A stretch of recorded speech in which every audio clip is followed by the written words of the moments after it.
My own true family, এটা কে লিখেছে? এটা লিখেছে হচ্ছে টেড হিউজ। এবার দেখো প্রথম যে 3 লাইন আছে সেটা হচ্ছে দ্য এনকাউন্টার বিগিনস, অর্থাৎ এখানে পরিচয়টা পাবো আমরা। ঠিক আছে, দেখো once I crept in an oak wood. Crept কথার অর্থ হচ্ছে চুপিসারে হামাগুড়ি দিয়ে যাওয়া। তা আমি একদা ওক গাছের মানে ওক বাগানে চুপিসারে প্রবেশ করলাম। I was looking for a stag. আমি কি খুঁজছিলাম? আমি একটা স্ট্যাগ খুঁজছিলাম।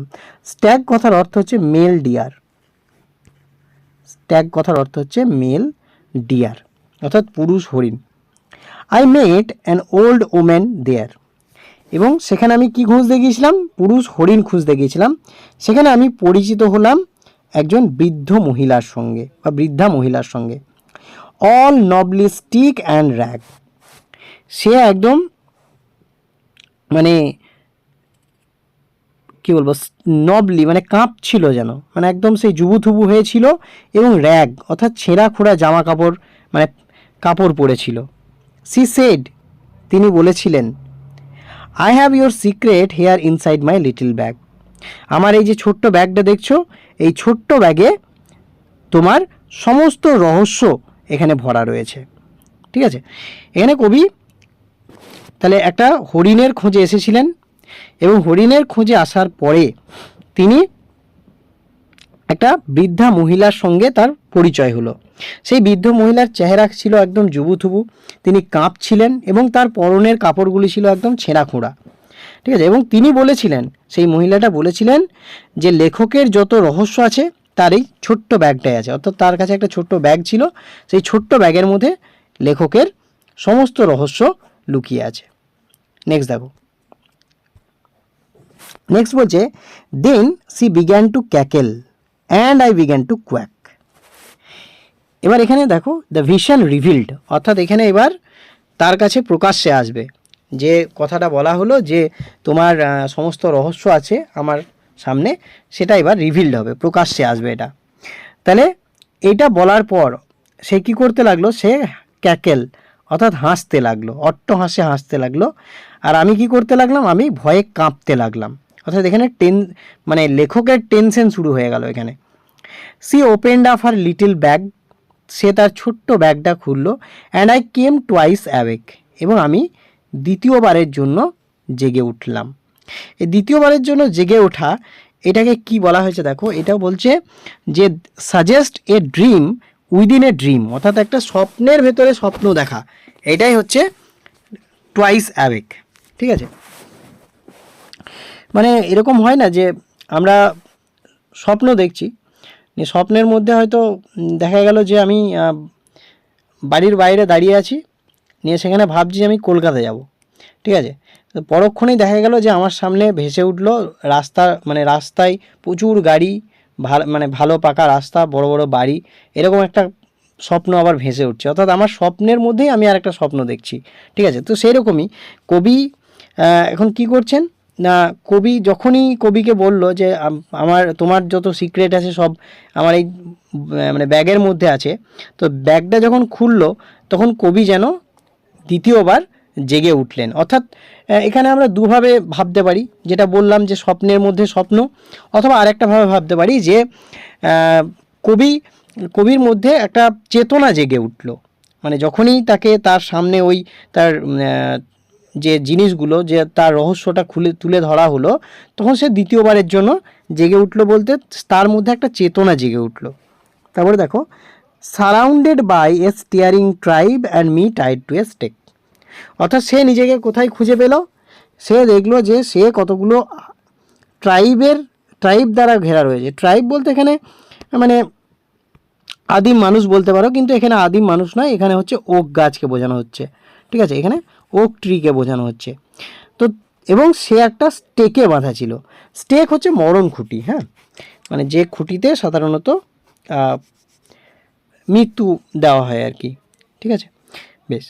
তারপরে দেখো, তাহলে এখানে আমরা এই 3 লাইনে বা এই স্ট্যান্ডাতে যেটা পড়লাম, সেটা হচ্ছে কবি এখানে মানে নিজের যে চেতনা সেটা ফেরত পেল, এবং সে দেখলো, মানে সে যখনই ওই মহিলা তার ছোট্ট ব্যাগটা খুললো এবং কবি তখন দেখলো যে সে তার চারিদিকে ট্রাইবরা রয়েছে, অর্থাৎ ওক গাছগুলো রয়েছে এবং সে একটা মরণ খুঁটিতে বাঁধা রয়েছে। ওকে, এরপরে দেখো দ্য ওক ট্রিজ মেসেজ। এখানে ওক ট্রি থেকে আমরা কোনো বার্তা পেতে পারি এইখানটাতে। দে সে, তারা বলল, তারা কি বলল? We are the oak trees and your own true family. তারা বলল, মানে তারা বলতে ওই ট্রাইবরা বলল যে আমরা হলাম ওক গাছ এবং তোমার প্রকৃত পরিবার। ঠিক আছে। উই আর চপ ডাউন, আমাদেরকে টুকরো টুকরো করে কেটে ফেলা হচ্ছে। উই আর টর্ন আপ, আমাদেরকে ছিঁড়ে ফেলা হচ্ছে। ঠিক আছে। You do not blink an eye, তোমার চোখের পলকও পড়ে না। চোখের পলক বলতে এখানে বলতে চাইছেন কবি যে তোমার কোনো মানে তোমার মধ্যে কোনো চেতনাই জাগে না, মানে তুমি কিছুই ফিল করো না। মানে আমরা যে এরকম করে মার খাচ্ছি, তোমার পরিবার আমরা যে আমাদেরকে এরকম করে টুকরো টুকরো করে কেটে ফেলা হচ্ছে, ছিঁড়ে ফেলা হচ্ছে, অথচ তোমার কোনো ভ্রুক্ষেপ নেই, তুমি যেরকম আছো সেরকমই থাকছো, তোমার মধ্যে কোনো চেতনা নেই, তোমার মধ্যে কোনো মানে এই জিনিসগুলোকে আটকানোর কোনো প্রবণতা নেই। Unless you make a promise now you are going to die. তুমি যদি এখন একটা প্রমিস না করো, মানে তুমি যদি কথা না দাও, তাহলে কিন্তু তুমি এখন মারা পড়বে বা তুমি মরতে চলেছো এবার। ঠিক আছে। তাহলে এখানে কবি সেই ওক ট্রি দ্বারা পরিবৃত্ত আছেন এবং ওক ট্রিরা এখানে কবিকে বলছে যে আমরাই হচ্ছি তোমার প্রকৃত পরিবার এবং আমাদেরকে নির্মমভাবে কেটে ফেলা হচ্ছে, ছেদন করা হচ্ছে, কিন্তু তোমার কোনো ভ্রুক্ষেপ নেই, তুমি এর বিরুদ্ধে কোনো ব্যবস্থা নিতে পারছো না। তাই তুমি যদি এখন আজকে কথা না দাও তাহলে তুমি মরবে। ঠিক আছে। এইটা বলার পর, এই মেসেজটা দেওয়ার পর এবার দেখো কি হচ্ছে। দ্য স্যাক্রেড ভোজ, এবার স্যাক্রেড ভো, এবার কি হবে দেখো। এখনও কিন্তু এই গাছেরাই বলে যাচ্ছে whenever you see an oak tree felled. এবার সেই প্রমিসটা বলছে যে কি প্রমিস করতে হবে, যে যখন দেখবে যে একটা ওক ট্রি কাটা পড়ছে, সোয়ার নাও, এখনই প্রতিজ্ঞা নাও যে ইউ উইল প্ল্যান্ট টু, তাহলে তুমি দুটো গাছ পুঁতবে বা দুটো গাছ বা চারা গাছ তুমি লাগাবে। আনলেস ইউ সোয়ার, যদি তুমি এখন এই প্রমিসটা না করো বা যদি তুমি এই প্রতিজ্ঞা না করো, the black oak bark will wrinkle over you, তাহলে কি হবে? কালো ওক গাছের ছাল তোমার মধ্যে প্রবেশ করে যাবে। রিঙ্কেল ওভার ইউ, তোমার মধ্যে চামড়ার মধ্যে প্রবেশ করে যাবে। And root you among the oaks, এবং তোমাকে এই ওক গাছের মধ্যেই সীমাবদ্ধ রেখে দেবে। Where you are born but never grew, যেখানে তুমি জন্মাবে কিন্তু বড় হয়ে উঠতে পারবে না। এবার এখানে কি বলছে দেখো, the oath is specific and demanding, অর্থাৎ যে কথাটা দিতে বলছে সেই কথাটা কিন্তু একদম নির্দিষ্ট এবং দাবিমূলক। ঠিক আছে। Plant two trees for every one felled, অর্থাৎ একটা গাছ যদি পড়ে তাহলে দুটো গাছ তোমাকে এখানে প্ল্যান্ট করতে হবে। The consequence for results is chilling, অর্থাৎ যদি এটা কোনোভাবে মানে ব্যর্থ যায়, যদি তুমি এটা না করো, তাহলে তার যে ফলাফল, সেই ফলাফলটা কিন্তু খুব ভয়ানক হবে। ট্রান্সফরমেশন ইন্টু অ্যান ওক, অর্থাৎ তোমাকে কি করা হবে? একটা ওক গাছে পরিণত করা হবে।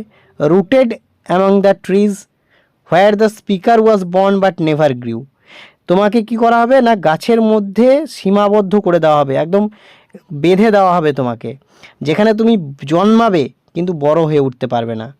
এখানে বড় হওয়ার অর্থ এখানে বলতে পারো যে তার মধ্যে যে মানে কি বলবো, গাছগুলো যেমন ধরো কি হচ্ছে যে গাছগুলোকে কেটে ফেলা হচ্ছে, পরিবেশটাকে মানে পরিবেশের যে ভারসাম্য সেইটা টিকতে দেওয়া হচ্ছে না। তো সেইখানে এই মানে গ্রিউ অর্থটা এই হিসেবেও ধরা যেতে পারে। তাহলে দেখো এখানে কি বলছে, this paradox suggest humans emerged from nature but fail to develop a proper relationship with it, অর্থাৎ এখানে আমরা নেচার দ্বারাই মানে পরিচর্জিত, অর্থাৎ নেচারই আমাদেরকে মানে যাবতীয় সমস্ত কিছু আমাদের বাঁচার রসদ দিচ্ছে, অক্সিজেন দিচ্ছে, ফল ফুল সব কিছু দিচ্ছে, কিন্তু আমাদের সঙ্গে নেচারের যে প্রকৃত সম্পর্ক, সেই সম্পর্কটা আমরা বজায় রাখতে পারছি না। ঠিক আছে, এইটারই কথা এখানে বলছেন যে তোমার মধ্যে তুমি জন্মাবে কিন্তু তোমার মধ্যে ম্যাচিউরিটি আসবে না।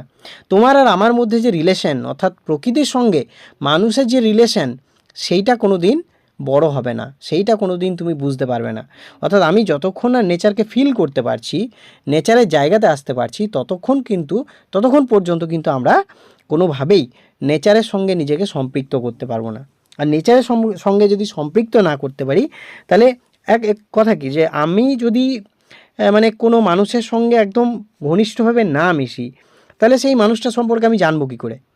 ঠিক সেরকমই এই প্রকৃতি যেটা আমাদেরকে সমস্ত কিছু দিচ্ছে, সব কিছু, মানে প্রকৃতি ছাড়া হয়তো আমরা বাঁচতেই পারবো না।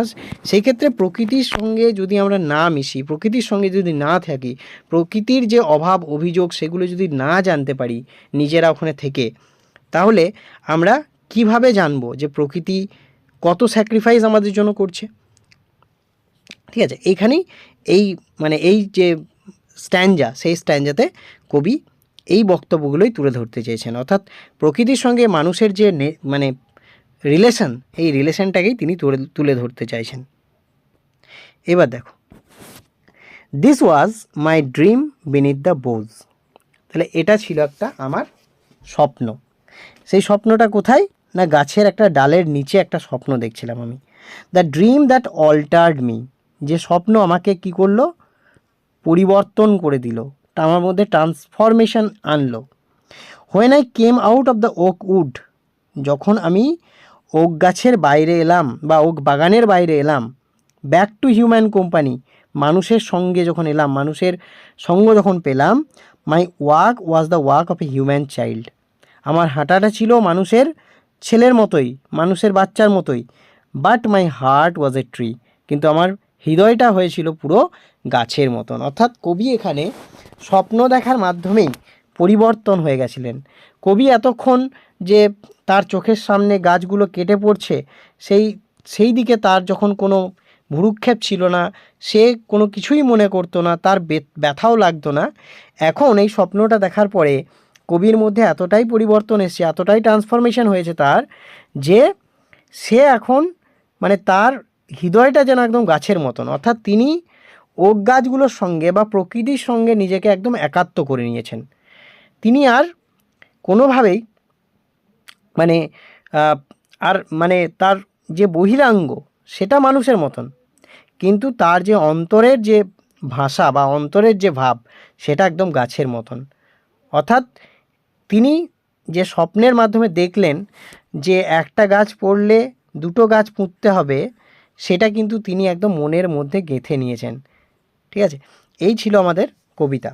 অর্থাৎ কবি স্বপ্নের মাধ্যমে বা তার কবিতাটার মাধ্যমে আমাদেরকে কি বোঝাতে চাইলেন? আমাদেরকে বোঝাতে চাইলেন যে প্রকৃতির সঙ্গে আমাদের যে সম্পর্ক, সেই সম্পর্কটা, বিশেষ করে গাছের প্রতি আমরা যে নির্যাতন করছি, সেই নির্যাতন না করে আমরা কিভাবে একটা সুষ্ঠু পরিবেশে বসবাস করতে পারি, সেই জিনিসটা। তাহলে দেখো, এখানে কিছু ভোকাবুলারি দিয়েছে, আমরা পড়েছি ওগুলো। বেশ, এখানে দেখো, এখানে কি বলতে চাইছেন? মূল বক্তব্যটা হচ্ছে এনভায়রনমেন্টাল রেসপন্সিবিলিটি, অর্থাৎ প্রাকৃতিক যে আমাদের দায়িত্ববোধ, সেই দায়িত্ববোধটা এখানে গড়ে উঠছে।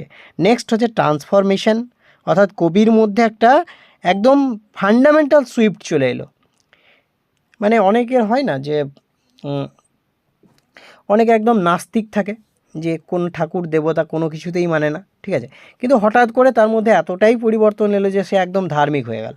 ঠিক আছে, সেটা এখানে বলতে চাইছে। হ্যাঁ, তো তার মধ্যে সেই কবি এবার এখানে কবির মধ্যে ওই স্বপ্নটা যেন একটা ট্রান্সফরমেশন এনে দিল। ঠিক আছে, এবং ইন্টার কানেকশান, অর্থাৎ মানুষের সঙ্গে নেচারের একটা কানেকশান হলো, যে এবং কানেকশান আগে থেকেই ছিল, যেটা আমরা চিনতাম না, আমরা জানতাম না, এবং সেটা কবি নিজের যে কবিতা, সেই কবিতার মাধ্যমে আমাদেরকে বোঝালেন, এবং আমরা এবার সচেতন হলাম। আমরা এবার সচেতন হলাম, এবং আমরা এবার বুঝতে পারছি যে হিউম্যানের সঙ্গে নেচারের একটা পারিবারিক সম্পর্ক রয়েছে, একদম পারিবারিক বলতে দেখো আমরা আমাদের মা বাবা আমাদেরকে যেমন ভালোবাসা দেয়, স্নেহ দেয়, ঠিক আছে, সুরক্ষা দেয়, ঠিক সেরকম প্রকৃতিও কিন্তু মায়ের মতন আমাদেরকে স্নেহ করে, ঠিক আছে, ভালোবাসে, এবং তার আমাদের জন্য যা যা দরকার, অর্থাৎ আমাদের বেঁচে থাকার জন্য, সুষ্ঠুভাবে বেঁচে থাকার জন্য যা যা দরকার সেগুলো কিন্তু প্রদান করে। কিন্তু আমরা মানুষরা এইগুলোকে ভুলে গিয়ে কি করি, আমরা সেই গাছকে কাটতে লাগি। অর্থাৎ যে গাছ আমাদেরকে বেঁচে থাকার রসদ দিচ্ছে, যে গাছ আমাদেরকে পরিচর্যা করছে, বড় করে তুলছে, সেই গাছকেই আমরা কি করছি, মানে ধ্বংস করতে উঠে পড়ে লেগেছি। অর্থাৎ কবি এই কবিতাটার মাধ্যমে তিনটে বড় বার্তা আমাদেরকে দিলেন। এক হচ্ছে এনভায়রনমেন্টাল রেসপন্সিবিলিটি, অর্থাৎ আমাদের প্রকৃতির প্রতি কীরকম দায়িত্ববান হওয়া উচিত বা প্রকৃতিকে বাঁচানো উচিত এইটা। ট্রান্সফরমেশন, অর্থাৎ আমাদের মধ্যে প্রকৃত একটা ট্রান্সফরমেশন আসুক, আমরা মানুষ থেকে আমাদের হৃদয়ে মানুষের মানে মানুষরূপী আমরা যে বর্বর, সেই জায়গাটা পরিবর্তন হোক, এবং সহানুভূতির থেকে আমরা যেন ওই গাছটাকে দেখি। এবং ইন্টারকানেকশন বলতে এখানে মানে আমাদের সঙ্গে নেচারের যে পরিচয়,